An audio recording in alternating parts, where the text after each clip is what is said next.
বকুলপুর গ্রামে সবুজ নামে এক চাষি তার স্ত্রী রুমা ও মেয়ে সুমিকে নিয়ে বাস করত। নদী ভাঙনে সবুজের সব জমি হারিয়ে যায়। সবুজের নিজের কোনো জমি ছিল না, থাকার মধ্যে শুধু ভিটে মাটিটুকুই রয়ে গেছে। সবুজ অন্যের জমিতে চাষ করে যে ফসল ফলাতো তার অর্ধেক জমির মালিককে দেওয়ার পর বাকি অর্ধেক ফসল দিয়ে নিজের সংসার চালাতো। এভাবে আর কতদিন গিন্নি? আমি যে আর পারছি না মনে হচ্ছে। এত সহজে ভেঙে পড়লে কি হবে বলো? আমার কি করবার আছে বলো? কষ্ট করে যে ফসলটুকু ফলাই তার অর্ধেকই দিয়ে দিতে হয় জমির মালিককে। আমাদের সামনে তো অন্য কোনো পথও নেই যে আমরা সবকিছু ছেড়ে সেখানে চলে যাব। সব চিন্তা তো শুধু সুমিকে নিয়ে। সুমি যদি না থাকতো তাহলে তো আমরা কবেই এখান থেকে চলে যেতাম। যেভাবেই হোক মেয়েটাকে মানুষের মতো মানুষ করতে হবে। দেখতে থাকি বিধাতা আমার সাথে আর কি কি করতে পারে। আমার বিশ্বাস একদিন সব ঠিক হয়ে যাবে গো। কিভাবে সব ঠিক হবে বলো গিন্নি? তিনি চাইলে সবই হতে পারে। তা ঠিক বলেছ। তা তুমি আজ মাঠে যাবে না? মাঠে তো যেতেই হবে, তা না হলে যে না খেতে পেয়ে মরতে হবে। সুমি কোথায়? ওকে তো দেখতে পাচ্ছি না। ও বোধহয় খেলতে গেছে। ঠিক আছে, তাহলে আমি মাঠে চললুম গিন্নি।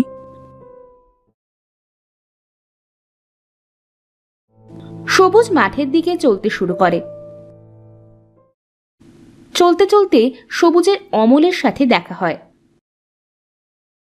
কিরে সবুজ, এই কাঠফাটা রোদে কোথায় চললি? অনেক কাজ পড়ে আছে, মাঠের মধ্যে যাই একটু। আমার উত্তরের মাঠে 2 বিঘা জমি পড়ে আছে। দূরের মাঠ বলে চাষাবাদ করতে অসুবিধে হয়। তুই চাইলে আমার ওই জমিটা চাষ করতে পারিস। অত দূরের মাঠে চাষ করে ফসল ঘরে তোলাই তো দুষ্কর। এই জন্যই তো ওই জমিতে চাষ করা ছেড়ে দিয়েছি। এখন ভেবে দেখ, তুই যদি পারিস। ঠিক আছে অমল ভাই, আমি তোমাকে পরে জানাবো। তা তোর মেয়েটা কেমন আছে? হ্যাঁ, ভালোই আছে অমল ভাই।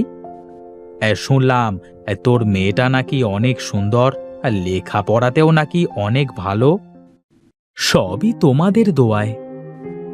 ঠিক আছে ঠিক আছে, মেয়েটাকে নিয়ে আসিস আমাদের বাড়িতে, কেমন?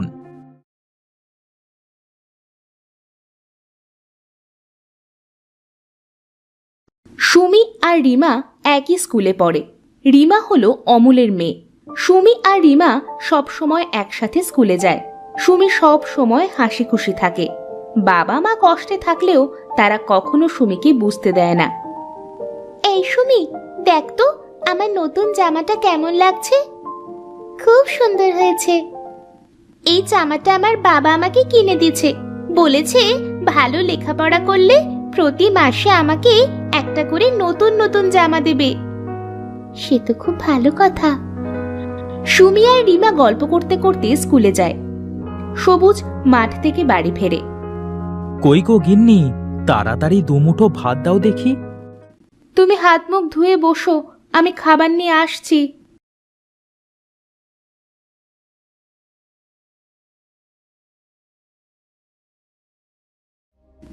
রুমা সবুজের জন্য খাবার নিয়ে আসে। সবুজ খাবার খেতে থাকে। ওগো, বলি মেয়েটার জন্য একটা নতুন জামা লাগবে।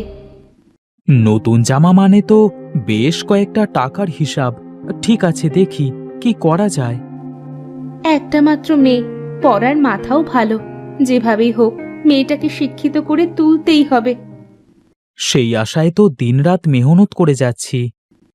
ঘরে বাজার শেষ হতে চলেছে, ওবেলা বাজারে গিয়ে কিছু বাজার করে আনবে। ঠিক আছে। সবুজ বিশ্রাম করার জন্য ঘরে চলে যায়। রুমা উঠান ঝাড় দিতে থাকে। মা, ও মা, স্কুল ছুটি হয়ে গেছে? হ্যাঁ মা, আজ একটু তাড়াতাড়ি স্কুল ছুটি হয়ে গেছে। তুই বস, আমি তোর জন্য খাবার নিয়ে আসছি।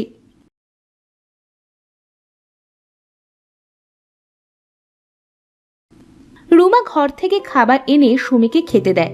সুমি খাবার খেতে থাকে আর রুমা পাশে বসে সুমিকে বাতাস করতে থাকে। আচ্ছা মা, আমাদের নিজেদের কোনো জমি নেই কেন? আগে আমাদের সবই ছিল রে মা, আজ ভাগ্যের ফেরে সব হারিয়ে ফেলেছি। আমরা অনেক গরিব, তাই না মা? কে বলেছে আমরা গরিব? একদিন দেখবি আমাদের সব হবে, এজন্য তোকে মানুষের মতো মানুষ হতে হবে। আচ্ছা মা, ঠিক আছে। সবুজ ঘর থেকে বাহিরে আসে। কি গল্প হচ্ছে মামের? আমি বড় হয়ে অনেক বড় ডাক্তার হব বাবা। এজন্য তো তোমাকে মন দিয়ে পড়াশোনা করতে হবে মা। এত তাড়াতাড়ি তোমার ঘুম ভেঙে গেল? বাজারে যেতে হবে বললে, আমার সুমিমায়ের জন্য নতুন জামা আনতে হবে। নতুন জামা আমার জন্য? হ্যাঁ মা, তোমার জন্য তোমার বাবা নতুন জামা কিনে আনবে। কই গিন্নি, বাজারের ব্যাগটা দাও দেখি।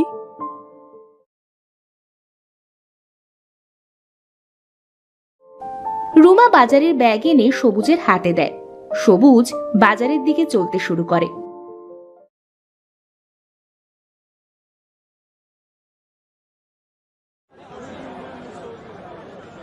বাজারে গিয়ে সবুজ সবার আগে মেয়ের জন্য একটা লাল টুকটুকে জামা কেনে। তারপর বাজার সদাই করে সবুজ বাড়ি চলে আসে।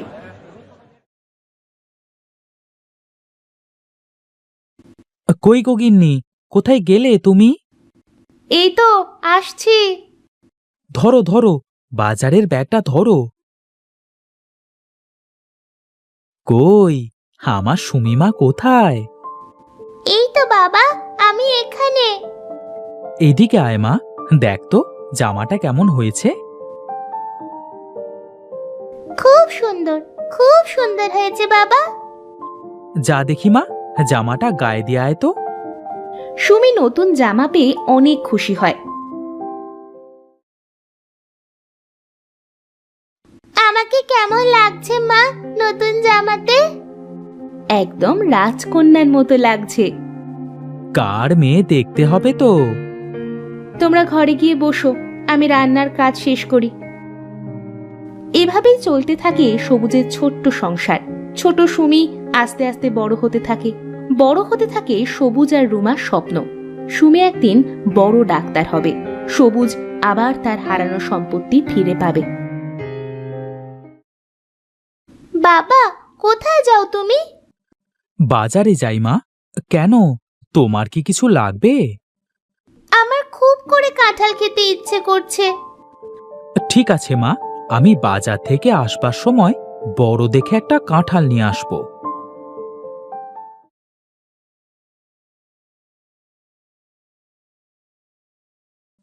সবুজ বাজারে চলে যায়। বাজার শেষ করে সবুজ কাঁঠালের দোকানে যায়। ফল লাগবে নাকি ভাই? টাটকা টাটকা ফল, মাত্র গাছ থেকে পেড়ে আনা। কাঁঠাল কত করে ভাই? একদম 50 টাকা, এর কম হলে দিতে পারবো না।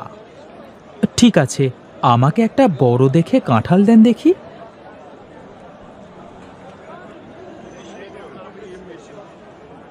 সবুজ কাঁঠাল নিয়ে বাড়িতে চলে যায়।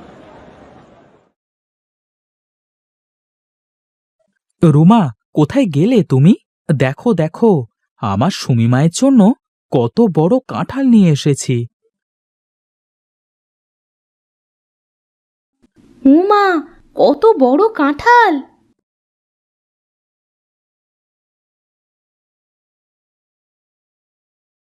রুমা সবুজ ও সুমিকে কাঁঠাল খেতে দেয়। খুব মিষ্টি কাঁঠাল এটা বাবা। হ্যাঁ, মিষ্টি তো হতেই হবে, আমার মা কাঁঠাল খেতে চেয়েছে বলে কথা।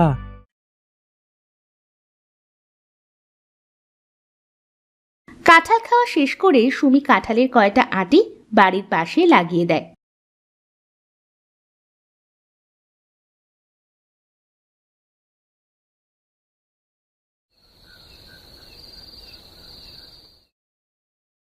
কতগুলো আঁটির মধ্য থেকে একটা চারা গাছ গজায়। সুমি নিয়মিত চারা গাছটিতে পানি দিয়ে যত্ন করতে থাকে। দেখতে দেখতে কিছুদিনের মধ্যে কাঁঠাল গাছটি বড় হয়ে যায়। বাবা দেখো, আমাদের কাঁঠাল গাছটা কত বড় হয়ে গেছে। হ্যাঁ মা, অনেক বড় হয়ে গেছে। কিছুদিনের মধ্যে বোধহয় কাঁঠাল ধরতে শুরু করবে। কই গো, শুনছো? বাপ বেটি মিলে কাঁঠাল গাছের কাছে দাঁড়িয়ে কি করো? মা, আমাদের কাঁঠাল গাছে কিছুদিনের মধ্যে কাঁঠাল ধরবে। হ্যাঁ, আগে ধরতে দাও, তারপর দেখা যাবে। কিছুদিন পরে গাছে কাঁঠাল ধরতে শুরু করলো। গাছের ওপর থেকে নিচ পর্যন্ত শুধু কাঁঠাল আর কাঁঠাল।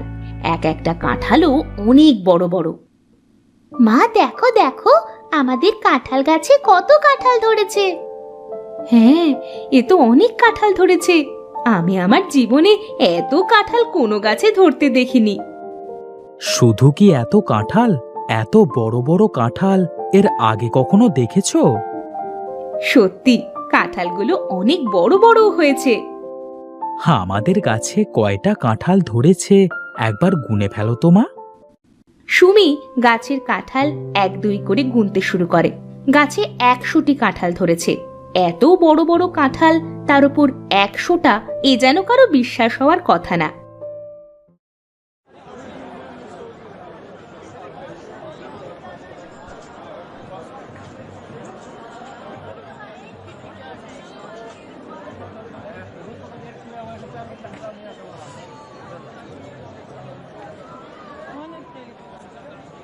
সবুজ একটা একটা করে কাঁঠাল বিক্রি করে অনেক টাকা পেল এবং তা দিয়ে মেয়ের লেখাপড়ার খরচ চালাতে লাগলো।